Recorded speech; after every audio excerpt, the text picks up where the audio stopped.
At 9, first the highlights. Lagos State Governor assures residents, business owners, religious tourists of adequate security. Federal government promises to address challenges affecting Ogoni ethnic nationality in Rivers State.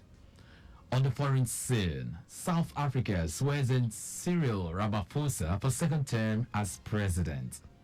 And in sport, former Nigerian international alleges lack of financial capacity from NFF to hire foreign coach. Now the details. I am John Omoaka.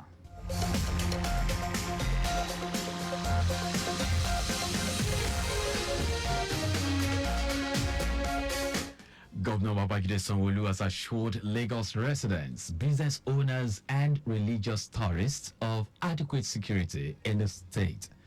Governor Sanwo-Olu gave the assurance when he received the president of Nigerian Baptist Convention, Reverend Israel Akonji, and his entourage at the Lagos House, Ikeja. The governor will confirm the kidnap and release of 3 Lebanese on the waterways on their way to Ikorodu, noted that the effort to give them freedom is a signal that the state government will not condone any act of criminality in the state. So we will deal with it. So we'll continue to make this place peaceful, we'll continue to make it attractive, we'll continue to make it home, we'll continue to ensure that, businesses thrive, they live and they work in a conducive environment. So we want to assure all of the international visitors that will be coming that the state government will support you. Governor Sanwo-Olu, in his response to the request of the Nigerian Baptist Convention to host its annual Baptist World Alliance in Nigeria for the first time in over a century, promised to ensure a safe and delightful experience for all foreign religious tourists coming to Lagos next month for the convention. According to him, religious organizations are stakeholders in governance and they have a role to play through intervention participation.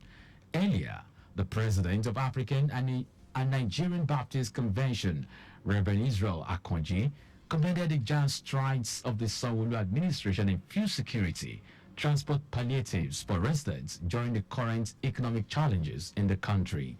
Akonji solicited the support of the state government to host the world's annual Baptist Alliance, which had its headquarters in the United States of America. I want to thank you for your proactiveness all the time when it has to do with healthcare. The steps being taken concerning the spread of cholera and which we are taking very seriously. We want them to know that Nigeria is truly the giant of Africa. Nigeria is truly the most populous black country in the world, and that when they come to Nigeria, they will also go back with great stories of the program. So, our correspondent Adiola Kindele reports that Reverend Akonji appealed to Governor Sanwo-Olu to facilitate complete handover of the parcel of land belonging to Lagos Baptist School in Agege. The team of Ekiti State Emergency Management Agency, Ekiti SEMA, is in Lagos to understudy the State Emergency Management Agency, LASEMA, on its emergency disaster management operations. While speaking at the LASEMA Control Center, Alausa, the Permanent Secretary, Office of the Deputy Governor of Ekiti State, Bayo Opeyemi, will lead a team from Ekiti SEMA express satisfaction with the Lagos State safety mechanism on ground, including infrastructure and human capacity. Opeyemi commended the leadership of LASEMA for proactiveness and efficiency in handling emergency issues in Lagos, which other states of the Federation are now emulating. We have so many things to take home, so many things, from the issue of fire services, from the issue of communication. Communication is very, very, very key. There should be a place where people can call the 767 and 112. We have the 112 in Ekiti State, but we are going to make it more functional. We're going to make it more functional. We are going to build the capacity of people that are working there. And then there is the place of advocacy, the place for enlightenment, people should be aware of what is on ground. On his part, Permanent Secretary Lasema Femi Okeosointolu, who is also the chairman of Southwest State Emergency Management Agencies, boasted that the huge investment in emergency response equipment by the Governor Babajide Sanwo-Olu administration made them the pride of all Southwest SEMAs. Okeosointolu encouraged other state governments to also build the capacity of their state SEMA to combat disasters, especially the ongoing cholera outbreak in the country. We are going to enjoy partnership in sharing ideas. We are going to enjoy and minimize challenges concerning emergency and security. And I can assure you, vibrio cholera will not lead to severe mortalities in Southwest. We have put a lot of machinery in place to curtail it. The Ekiti SEMA team toured several emergency response facilities, including the Lagos Fire and Rescue Service, while some other states that had previously understudied LASEMA included Ogun, Yobe, Bauchi, Kaduna, Kano, among others. The Lagos State government has unveiled the Lagos State Upskilling Program, LAG-UP, a significant public-private partnership initiative designed to foster innovation and enhance learning opportunities across the state. Commissioner for Youth and Social Development, Mobolaji Ogulende, while unveiling the website, says it aligns with Governor Babajide Sanwo-Olu's Themes Plus developmental agenda. Ogulende says the initiative offers youth global platforms to showcase their skills, reaffirming the government's commitment to provide an enabling environment for success. According to Ogulende, the digital initiative targets 1 million youths within the ages 18 to 35, and interested participants are to log on to www.gfa.tech.com/project/lagup to register. LAG-UP will not only provide training, but also provide a digital platform for SMEs to bolster their sales and growth. Additionally, it will establish a digital business data repository for governmental and stakeholder use and create an interactive digital platform. The project's implementation will occur in phases, with each cohort undergoing virtual training sessions for a minimum of 3 months. Participants aged between 18 to 35, fluent in reading and writing, and residents in Lagos will have the opportunity to earn certificates. Permanent Secretary in the Ministry, Toyi Okeosointolu, will describe the initiative as a beacon of hope and a pathway for the future of youths poised to positively impact the socio-economic development of the state. Urge them to seize this opportunity to embrace learning and leverage technology.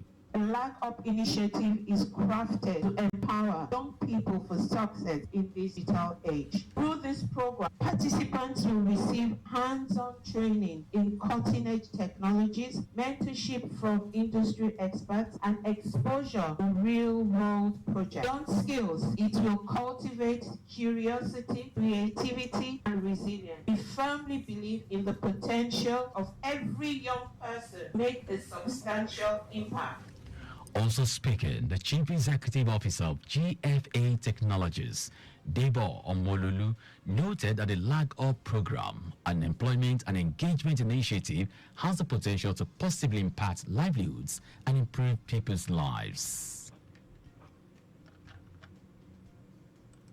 Program is a special program carefully designed to meet international standards and in partnership with several organizations. We've mentioned those who are here. There are several who are not here but have contributed significantly. Permit me to mention the likes of Microsoft, Google, Meta, who have contributed significantly to the learning opportunities that will take place during this program.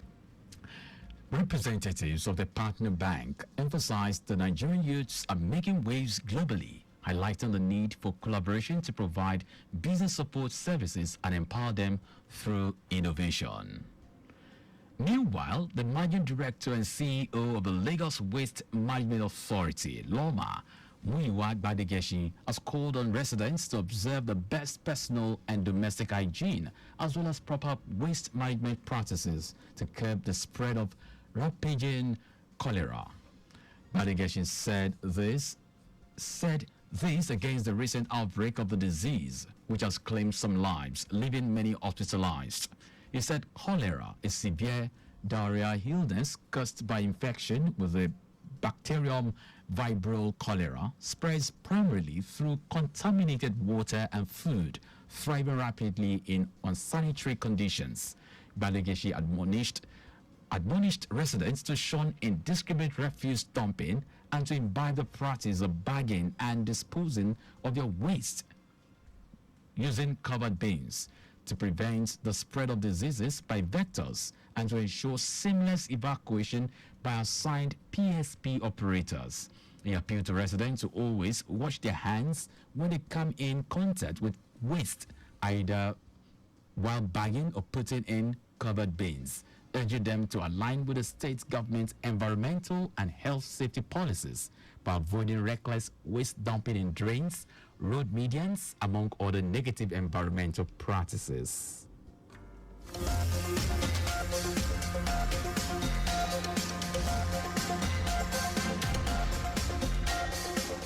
Now to the rest of the stories.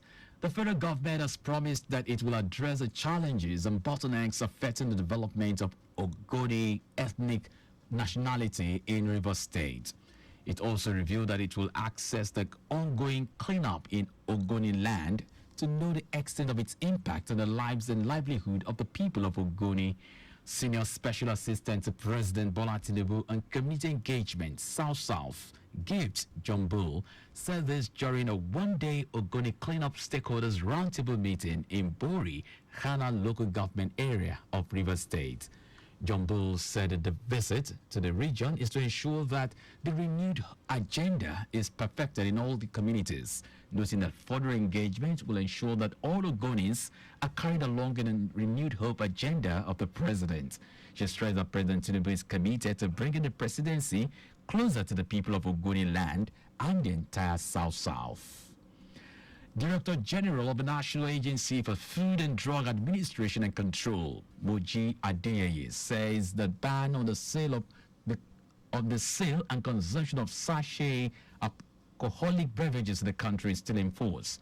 Adeyeye said the decision was based on the recommendation of a high-powered committee of the Federal Ministry of Health, NAFDAC, Federal Competition and Consumption Protection Commission, and the industry represented by the Association of Food, Beverages and Tobacco Employers, Distillers and Blenders Association of Nigeria in December 2018. She said the move to enforce the ban has generated repeated protests by distillers and labor unions, who said the ban would cost 500,000 workers their jobs and ruin 800 billion naira investments.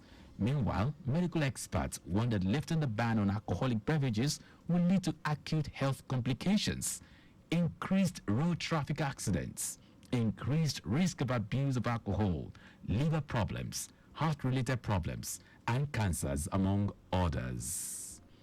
And now to foreign news. South Africa President Cyril Ramaphosa has been sworn in for his second full term in office. Ramaphosa remains in office even though his party, the African National Congress, ANC, failed to secure a majority in the parliament during last month's election. It says South Africa will witness a new era. The ANC subsequently made a deal with its long-time rival Democratic Alliance and other parties to form a coalition government. Ramaphosa hailed the government during his inauguration speech, but also warned that unless it addressed deep inequalities, the country would become unstable. The ANC, which has governed since the end of the racist system of apartheid in 1994, lost its majority for the first time after the May 29 election produced no outright winner. Now sports. Former Nigerian international Julius Agarowa has alleged that the Nigerian Football Federation, NFF, does not have the financial capacity to pay a foreign coach if appointed to manage the Super Eagles. The decision, announced following a draw with South Africa in the 2026 World Cup qualifiers and a defeat to Benin Republic, worsened the situation, prompting calls for change from both fans and government officials. Agao advised the NFF to look inward and appoint a local coach that will help in development of the homegrown players in the Super Eagles.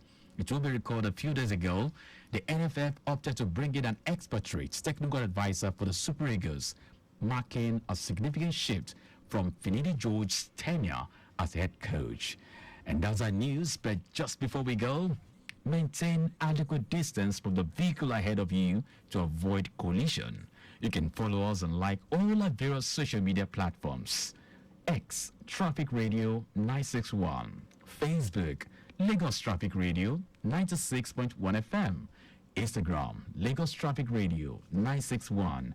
Subscribe and watch our news and programs live on YouTube at Traffic Radio 961. You can also visit our website at trafficradio961.ng.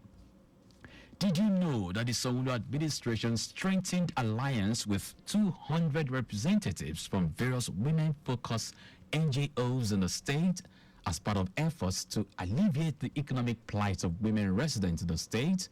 You can get more details on the Lagos State Government website. To end the news, here are the highlights of the major stories. Governor Babajide Sanwo-Olu has assured Lagos residents, business owners, and religious stories of adequate security in the state. The federal government has promised that it will address the challenges and bottlenecks affecting development of Ogoni ethnic nationality in Rivers State. We also told you that South African President Cyril Ramaphosa has been sworn in for his second full term in office. And in sports, former Nigerian international Julius Ahagawa has alleged that the Nigerian Football Federation, NFF, does not have the financial capacity to pay a foreign coach if appointed to manage the Super Eagles. For contacts with the newsroom, send a message to info@trafficradio961.ng. That ends the news broadcast compiled by Zainab Adebeshi. I am John Omoaka. Thank you very much for listening.